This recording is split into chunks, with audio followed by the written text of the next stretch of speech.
So I'm going to walk you through how I analyze a piece of music. So these are identifying chords in music in practice.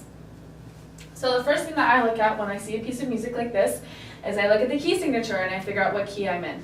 So I see that I have 3 sharps, so I know I'm in the key of A major. The next thing I do is I start looking at chords.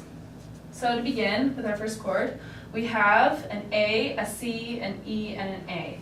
So if we think about that in our mind, or you can write this down on paper, you'll see that you have an A, a C, and an E, which makes an A major triad. So in the key of A major, that means that that is the 1 chord. So this is a 1 chord. All right, so our next chord has an F, a C, an F, and an A. Another way that I like to look at it to make sure that I'm getting the right root is see which note is doubled. So I see that the F is doubled, and then I see that there's an A.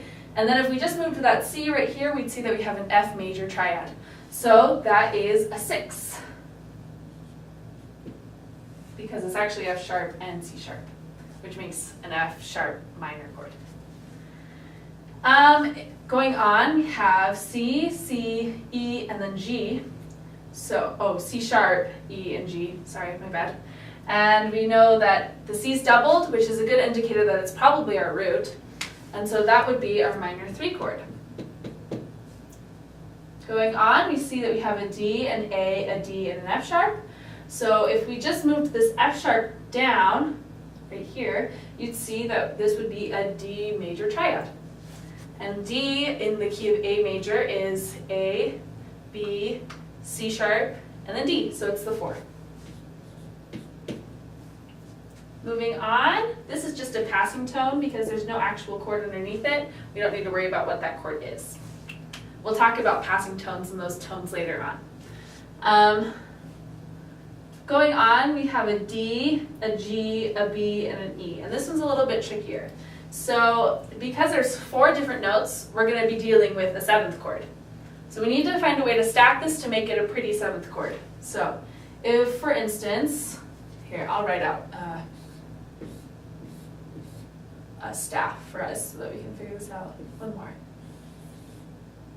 So if we take the D, the G, the B, and the E, we can start with any of those pitches and see if they stack on top of each other.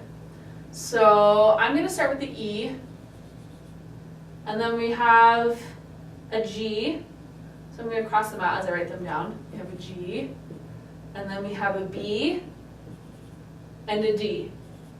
Now I knew what that chord was going to be, so I started with an E, but it doesn't really matter where you start, just as long as you figure out a way to get it into this position. So we know that we have an E 7th. So E in the key of A major is the 5, and so we know that this is the 5th chord, and it has a 7th. But because E's not in the root, we actually have to call it by an inversion or using our figured bass. So we know that if it were in this inversion and E was on the bottom, we wouldn't have to write anything. If G was in the bass, then it would be a 6-5 inversion. If B was in the bass, it would be a 4-3 inversion, and because D is in the bass, we have a 4-2 inversion. So we're just going to write 4-2 along the side. Moving on, we have an E, a G, a B, and an E. The E is doubled, and so that's a good indicator that that's probably our root of the chord, and E is in the bass. And we have a G and a B, which makes an E major triad, so now it's just a 5 chord.